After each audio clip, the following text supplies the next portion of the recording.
All right, so we're going to start into the 1095C on a high overview, line by line sort of information. So part one is employee demographic information and employer demographic information. So we have three parts to the form. If you've got the form in front of you, it sort of helps to look at it. The top part is demographic information about the employee and about you as the employer. And that would be you as the applicable large employer for that employee.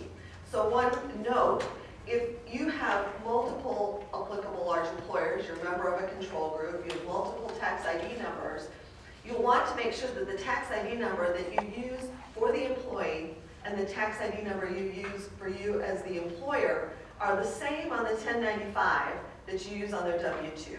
The IRS is going to take information from the W-2 electronically, as well as information from the 1095-C, and match them up in their database. That's going to help them understand affordability. They're also going to match up that information to information they may have from the exchange. If someone's gone to the federal, particularly the federal exchange, and gotten coverage and a subsidy. Do you know what that place is? It's not me. So they're going to match all this information up in the database, so it's really important that those tax ID numbers match up, employee to employee, W-2 to 1095-C, as well as the employer tax ID number for that particular employer. If you're one employer, use the same tax ID number for all your W-2s, all your employees, then that's going to be less of a challenge. But if you use different W-2s for different entities, you'll want to make sure those match up. So part one has that information, the employee's name and address, their social security number, and then the employer information, again, the employer's name, tax ID number, address, and a contact name. That part one information has contact name information. That's the number that the employee, the person they can call to get more information about the 1095-C and the information on that form. So you'll want that to be somebody who's relatively familiar with the form and relatively well-versed on the information that may be on that form. It's not to say that every one of us is going to be completely knowledgeable about every single piece of information on that form, but you want it to be somebody who understands your coverage and the type of plan you have and how people can be enrolled and not enrolled and understand why they may show months that aren't covered and so forth. Okay? Part have payroll or other people or HR people? Well, Whoever draws the short straw.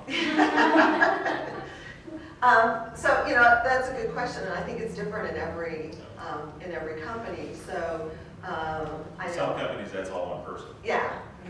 In other companies, so it depends, and maybe it's somebody you think back on your workforce and you say, just from a general perspective, we generally get most questions on why am I covered and when am I covered, so I'm going to give that to HR, as opposed to when we get to part two, looking at why is the lowest cost option amount this, which might be a payroll thing or a contribution thing. So I think you have to know your workforce a little bit.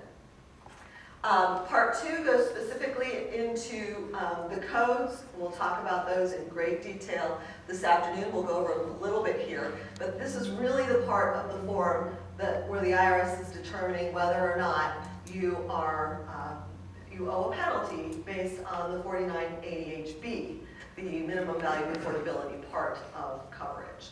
The determination about whether or not you owe the 4980HA penalty, the greater penalty, comes in combination with this in the 1094C, so we'll get to that. And then part three is the part that really talks about who's covered and who isn't covered. So when you look at the form in its entirety, it really has two purposes, and I think it's important to understand why the IRS wants this information and what they're going to do with it. Starting with the bottom part first, part three. This is the part that tells the individual whether or not they have coverage so that they can answer that question on their personal tax return. Right? With healthcare reform came the advent of the individual mandate where each of us have to have coverage or pay a penalty on our taxes. And we have to have coverage for an entire year, right? For that entire personal tax year, the calendar year. And so it may be that I started working with Park National Bank in June, and so the 1095 for that employee is only going to show coverage from June until the end of the year. Perhaps they worked for another employer and they'll get a 1095-C for the first half of the year that shows coverage. So when they answer that question on their tax return, they can say, yes, I've had coverage for that whole year. Maybe they didn't, maybe they were unemployed, just now back into the workforce, and so they won't have coverage, and so theoretically, they're to report that they didn't have coverage for the first part of the year and would owe a tax. Whether or not that's really happening, time will tell. The second part of the reason for the form, again, is for the IRS to try to figure out whether or not you as an employer owe a penalty. And that's when they're going to take the information off the 1095-C, the W-2, and information from the exchange. Again, they're going to combine that to see if there was a situation in any month of the calendar year in which you weren't offering coverage to a full-time employee, and that employee was getting a subsidy on the exchange, and therefore a penalty is triggered to you as an employer. So those are the two purposes of the form. So if you sort of understand what we're trying to get at in each section, it's a little bit easier to understand how we're pulling data and what that data is needed for. All right. I did it backwards again. No. So if you're an applicable large employer, we're going to talk about who you need to file for it. And so you need to make sure that everybody knows you got to file for your full-time employees. But if you're self-funded, you also need to file one of these for your part-time employees, right? Because of that Part 3. When we talk about Part 3, we need to give them proof that they had coverage on your plan for a certain amount of time, right? So even if they're under 30 hours and you offer them coverage, you need to report that to them. The Part 2 information will be important. It won't matter. I think you still have to fill it out. You still have to fill it out, Mike, if you're a part-time person. Yes. And so we'll talk, when we get to Part 2 here, but we'll talk about the fact that you don't want to leave things blank because that's a trigger to the IRS. Blanks are bad. Holes in the form, empty spaces are triggers to the IRS. But even that information in Part 2 on a part-time person isn't going to trigger a penalty because you aren't required to offer a part-time person coverage or someone who works less than 30 hours. Right?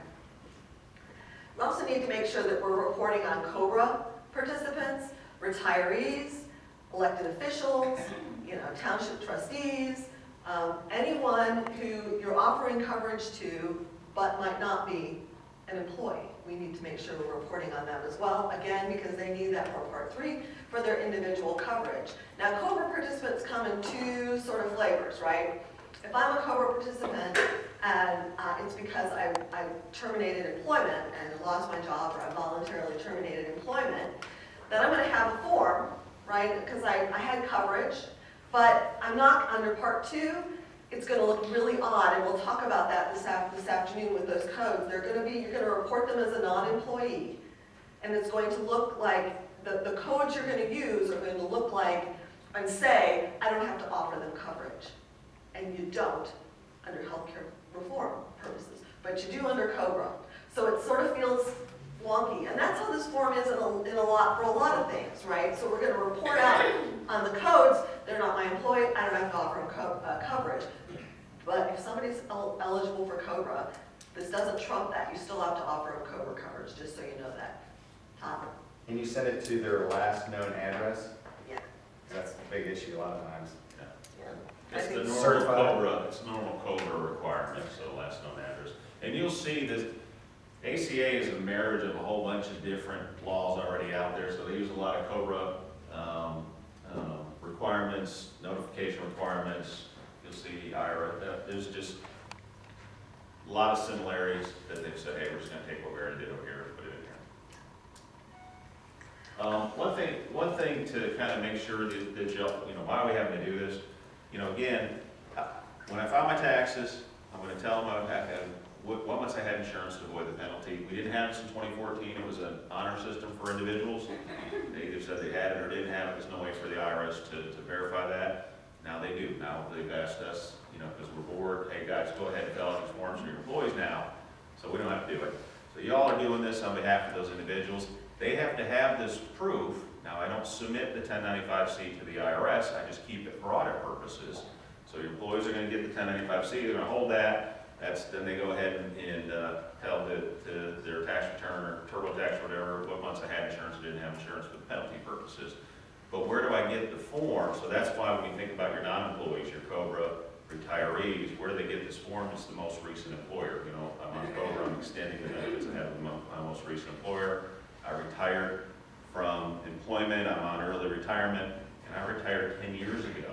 I need to get this form now. Who would I get it from? My most recent employer. So that's why we've got this requirement. That's why you have to track those folks. The other thing is, we'll talk about the 1094C, which is the transmittal form. So you are sending the 1095Cs to the IRS. While the individual doesn't have to attach them to their tax return, they do have that information. So I suppose in an audit or something, they'll have data to go look at. They won't even necessarily have to come ask you as an individual.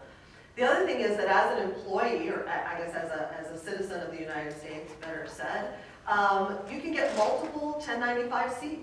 I may have primary coverage at one place and secondary coverage at another. If I'm a dependent, and we've talked about this in other MedBen use, right? If I'm a dependent, I might have my own coverage as an employee of someone, and I could have coverage under my spouse and coverage under both my parents because I'm still under 26.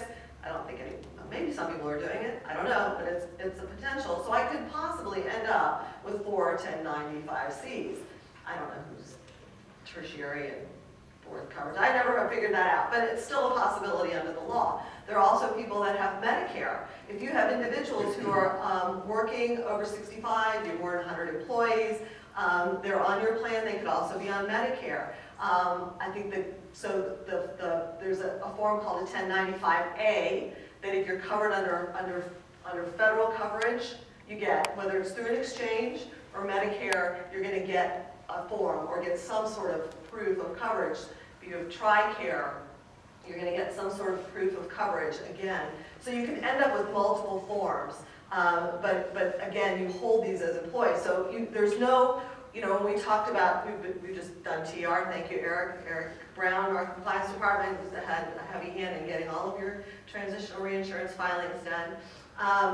You know, we didn't have to report on secondary coverage because you're only reporting on one coverage per amount paid. But this isn't the same. This is reporting. This is over-reporting for everybody so that you have every type of coverage reported out. From you as an employer, you're going to provide, though, 195C per recipient. They might get multiple ones from multiple employers, for multiple agencies, but you as an employer are going to report out one form for each individual. Todd?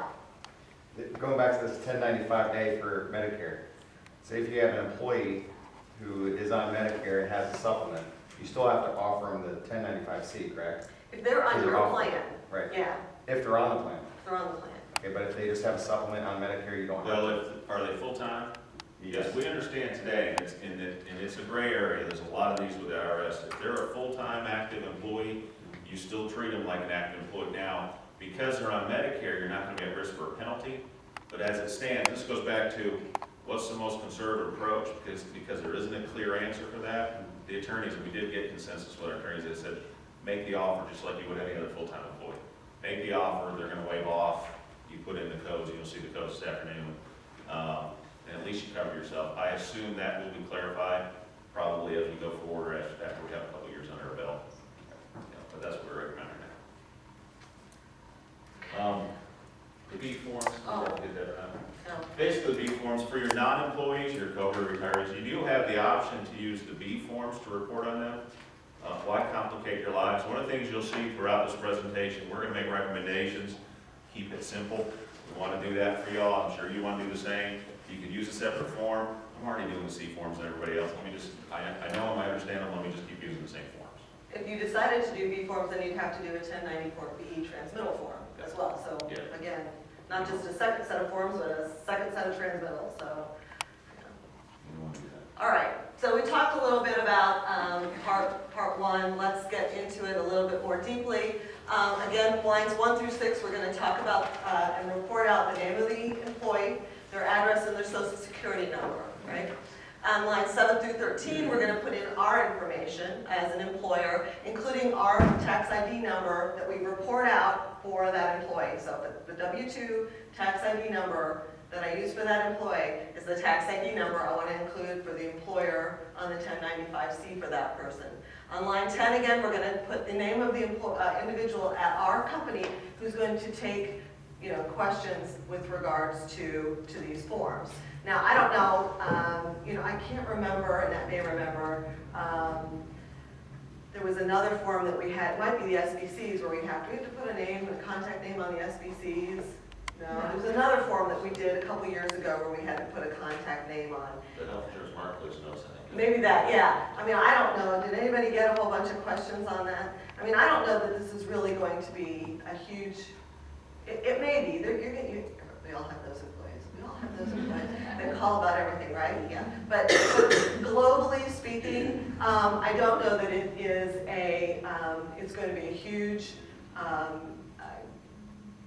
an issue that generates a lot of questions. One of the things that we've had a couple of our clients do in their open enrollment packets is put a summary in there about the fact that they'll be getting this form and what it means. And so that might also be something you can do to help your employees understand in advance and maybe cut down on some of the questions. And here's what it's for, here's what you're going to do with it. You'll get it at the end of January along with your W-2, that sort of thing.